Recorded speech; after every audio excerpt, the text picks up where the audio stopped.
2026 കഴിയും മുൻപ് ഇന്ത്യയുടെ പല ഭാഗങ്ങൾ നിയമസഭാ തെരഞ്ഞെടുപ്പിന് ഒരുങ്ങുകയാണ്. ഈ സംസ്ഥാനങ്ങളിൽ ബി.ജെ.പി. ഏറെക്കുറെ പ്രതീക്ഷ വെക്കുന്നത് ബീഹാറിലുമാണ്. കച്ചകെട്ടി തയ്യാറെടുപ്പിന് ഒരുങ്ങുകയാണ് ബി.ജെ.പി. ബീഹാറിൽ ചെയ്യുന്നത്. ബീഹാർ നിയമസഭാ തെരഞ്ഞെടുപ്പിന് മുന്നോടിയായി അടുത്ത 5 വർഷത്തിനുള്ളിൽ സംസ്ഥാനത്തെ 1 കോടി യുവാക്കൾക്ക് സർക്കാർ ജോലികളും തൊഴിലവസരങ്ങളും നൽകുന്നതിനുള്ള പദ്ധതി പ്രഖ്യാപിച്ചിരിക്കുകയാണ് മുഖ്യമന്ത്രി നിതീഷ് കുമാർ.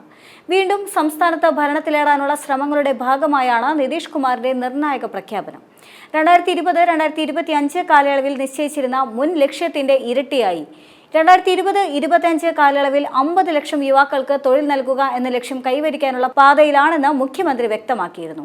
10 ലക്ഷം യുവാക്കൾക്ക് സർക്കാർ ജോലിയും ഏകദേശം 39 ലക്ഷം പേർക്ക് തൊഴിലുകളും ഇതുവരെ നൽകിയിട്ടുണ്ടെന്ന് അദ്ദേഹം പറയുന്നുമുണ്ട്.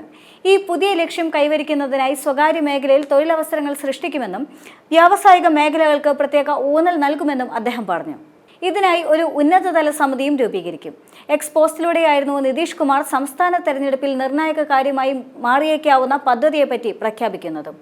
സംസ്ഥാനത്തെ 10 ലക്ഷം യുവാക്കൾക്ക് ഇതുവരെ സർക്കാർ ജോലി നൽകിയിട്ടുണ്ട് എന്നും ഏകദേശം 39 ലക്ഷം പേർക്ക് തൊഴിൽ നൽകിയിട്ടുണ്ടെന്നും 50 ലക്ഷത്തിലധികം യുവാക്കൾക്ക് സർക്കാർ ജോലി അഥവാ തൊഴിൽ നൽകുക എന്ന ലക്ഷ്യം തീർച്ചയായും കൈവരിക്കപ്പെടുമെന്നും അറിയിക്കുന്നതിൽ തനിക്ക് സന്തോഷമുണ്ട് എന്നതായിരുന്നു അദ്ദേഹത്തിന്റെ എക്സ് കുറിപ്പ്. ഈ സാഹചര്യത്തിൽ 2025 മുതൽ 2030 വരെ 1 കോടി യുവാക്കൾക്ക് സർക്കാർ ജോലികളും തൊഴിലുകളും നൽകിക്കൊണ്ട് 2020-2025 ലക്ഷ്യം ഇരട്ടിയാക്കുക എന്നതാണ് തങ്ങളുടെ തീരുമാനം. ഇത് കൈവരിക്കുന്നതിനായി സ്വകാര്യ മേഖലയിലും പ്രത്യേകിച്ച് വ്യാവസായിക മേഖലകളിലും പുതിയ തൊഴിലുകളും തൊഴിലവസരങ്ങളും സൃഷ്ടിക്കപ്പെടും. ഇതിനായി ഒരു ഉന്നതതല സമിതി രൂപീകരിക്കുന്നു. ഇതായിരുന്നു അദ്ദേഹം പറഞ്ഞത്.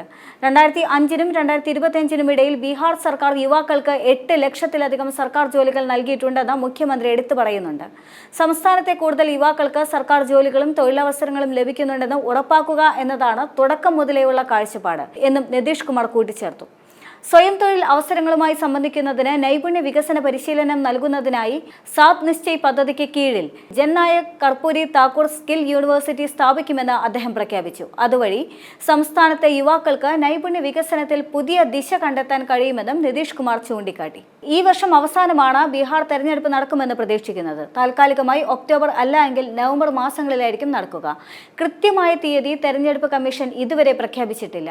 നിതീഷ് കുമാറിന്റെ ജനതാദൾ യുണൈറ്റഡ് ഭരണം നിലനിർത്താൻ തീവ്ര പരിശ്രമങ്ങളാണ് നടന്നുവരുന്നത്.